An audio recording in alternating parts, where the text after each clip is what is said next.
Jack Frost emerged from the icy waters of a frozen pond with no memory of his past. He gazed overhead at the brilliant moon and wondered what his purpose was. Jack discovered a magical staff that controlled the weather.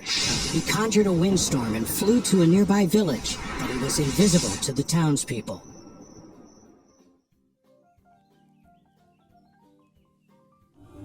Meanwhile, at the North Pole, a Yeti burst into North's workshop to warn him of trouble at the Globe of Belief. The globe was being engulfed by mysterious black sand. As the lights on the globe that indicated children's belief extinguished, North pressed an emergency lever. From the top of his fortress, the northern lights flowed out across the sky to summon the Guardians.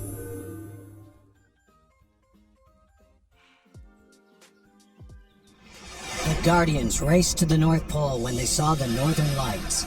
The Sandman piloted an airplane made of dream sand, while the Tooth Fairy flew on colorful wings.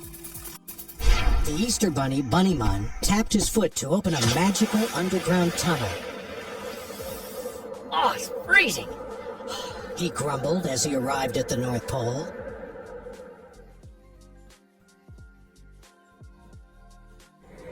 The Guardians gathered at North's factory. North explained that he believed the mysterious black sand was the work of their old nemesis, Pitch Black. Come on, mate. Pitch went out with the Dark Ages, and we made sure of that, remember? Bunny said skeptically.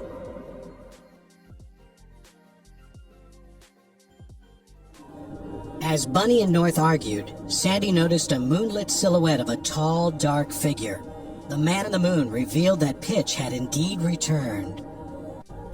The Man in the Moon also chose a new guardian to help fight Pitch, Jack Frost. Jack Frost is many things, but he is not a guardian. Bunny protested. Meanwhile, Jack started a snowball fight with a young boy named Jamie and his friends. Jamie believed in all of the Guardians, but he didn't believe in Jack, so he couldn't see him. Jack led Jamie on a wild sled ride through town, but afterwards, Jamie was more excited about his lost tooth than Jack Frost.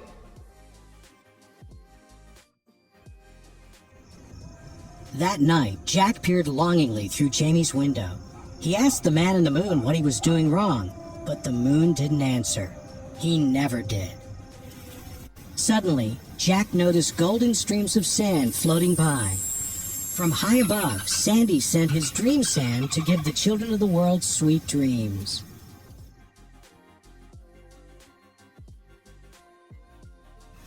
The dream sand floated above a sleeping little girl. From the shadows of her room, Pitch appeared. He touched the golden sand with a bony finger, turning it pitch black.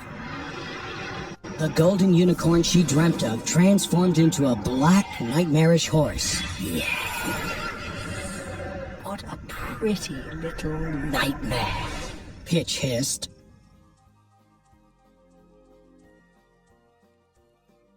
Outside, Jack followed a nightmare to an alley where he found Bunnyman waiting. Been a long time.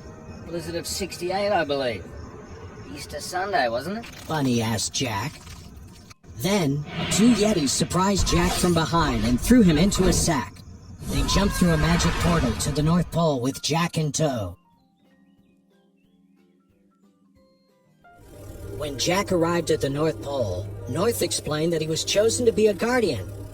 But Jack didn't want to be chosen. He didn't want to be a guardian. When Bunny challenged him, Jack said the kids liked what he did. But none of them believe in you, do they? You see, you're invisible, mate. Bunny responded.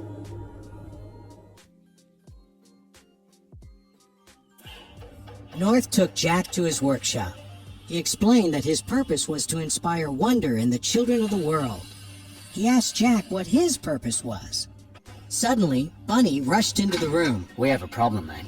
Trouble at the Tooth Palace. He exclaimed.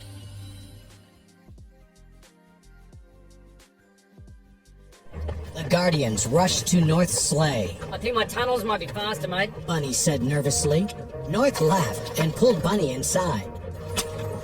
North's massive reindeer galloped ahead, bringing the sleigh up to speed.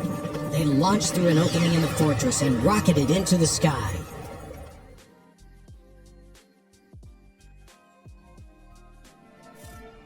The Guardians arrived at the Tooth Palace to find it in ruins. Pitch's nightmares kidnapped the mini fairies and stole all of the children's baby teeth. Suddenly, Pitch emerged from the shadows. The Guardians chased after him, but he escaped with his nightmares. Jack managed to save just one mini fairy, Baby Tooth.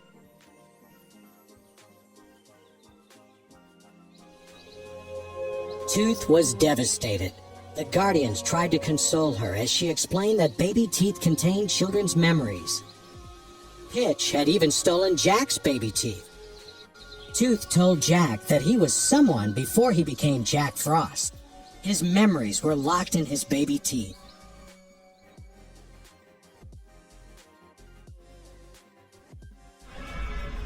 If children awoke without a visit from the Tooth Fairy, they would stop believing in her. So the Guardians decided to race around the world collecting children's teeth themselves. Oh, you don't want to race a rabbit. Bunny teased the others.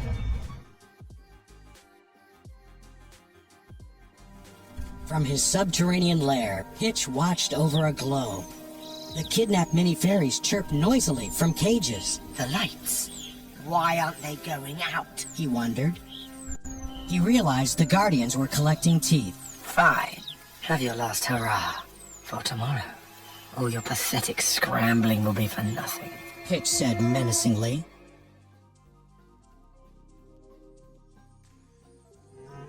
The Guardians reached Jamie's room to collect the final tooth. They were too loud and woke Jamie up. Amazed, he looked at the Guardians, but he couldn't see Jack. Sandy threw a ball of dream sand to put Jamie to sleep, but Jamie's dog bumped him. The ball accidentally hit North, Tooth, and Bunny. They fell fast asleep.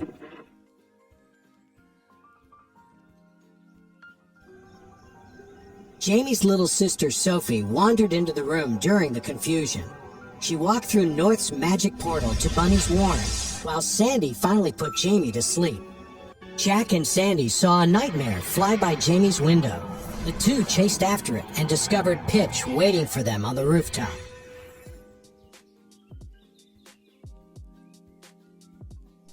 Jack demanded that Pitch return all of the stolen teeth.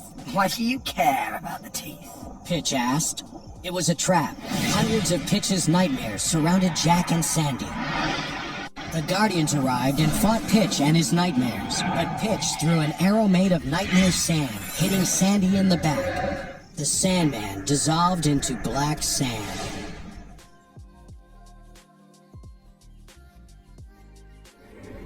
The Guardians retreated to North's fortress.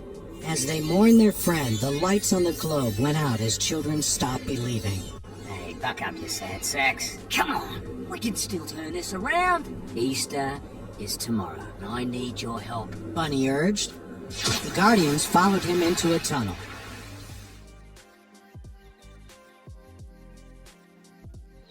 The Guardians tumbled into Bunny's massive underground warren, where they discovered Sophie. What is she doing here? Asked Bunny, puzzled.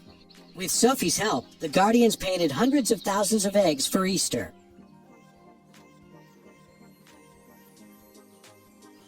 As Jack returned Sophie to her home, a familiar voice beckoned him to the woods. From a hole in the earth, a voice called. Jack jumped in with Baby Tooth. It was Pitch's lair. He held Jack's baby teeth. Do you want them, Jack? Your memories? Pitch teased. Jack chased after him, but he disappeared into the shadows.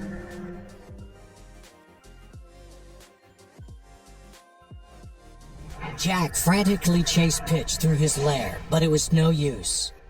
Jack realized too late that he had been tricked while Pitch destroyed all of the painted Easter eggs. The Guardians were disappointed with Jack. The children had now lost their belief in Easter and Bunnyman.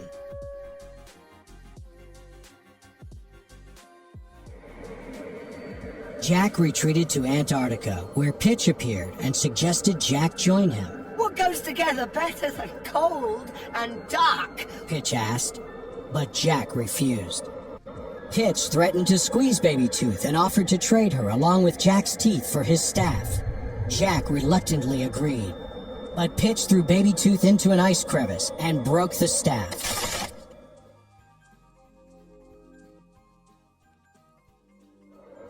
Jack found Baby Tooth hurt and scared, but she encouraged him to find the memories in his baby teeth. Jack took hold of the glowing box and closed his eyes. He was once a real boy who had saved his sister from falling into an icy pond. He fell in during the rescue and became Jack Frost. Energized by the memory, Jack found his staff and flew off to Jamie's house. Jamie was the last child to believe in the Guardians, but his belief was fading. Jamie was asking his bunny to give him a sign that he was real. Instead, Jack drew a bunny symbol on his window pane and made it snow in Jamie's room. Finally, Jamie could see Jack. He believed in him.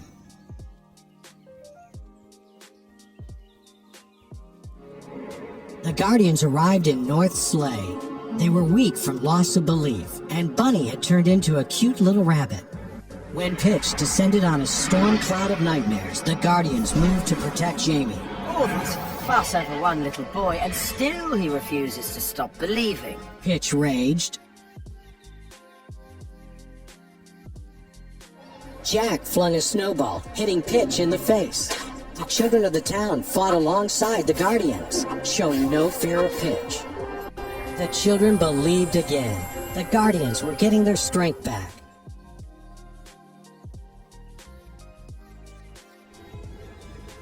You think a few children can help you? Pitch challenged. The children believed in Pitch, but they weren't afraid of him. Finally, Pitch's nightmares turned against him and dragged him off into the woods. Later, on the same pond that Jack had fallen into as a real boy, the Guardians swore him in as an official member, surrounded by Jamie and his friends. Good job, mate. Good job. Bunny told his friend.